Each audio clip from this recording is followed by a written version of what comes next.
Бұл әңгімені маған көршім Юлия айтқан болатын. Бірнеше жыл бұрын ол күйеуімен бірге пәтер жалдаған.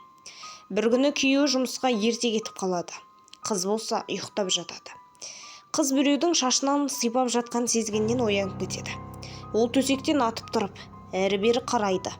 Қателескен секілдімін деп, қайтадан ұйықтауға жатады. Бірақ 10 минут өтпестен тағы біреудің қолын сезеді. Ол қызға қорқынышты болған соншалық артық қимыл жасаудан қорықты. Көзін тарс жұмып жатады. Бірнеше минут өткен соң бәрі бітеді.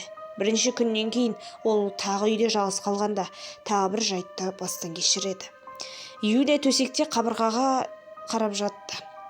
Кенеттен ол арт жағынан біреудің тынысын сезеді. Және біреудің суық қолдары оның иық және мойын жақтарынан сезді. Ол мұны күйеуі жұмыстан ерте келген шығар деп, ұйқылы түрде төсектен тұрмай сол қалпында сұрайды.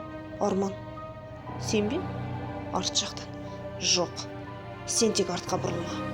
Юлия көзін жұмып, оны көрмеу үшін пәтерден тез жүгіріп кетеді. Кешкісін олар екеуі мынаны білді.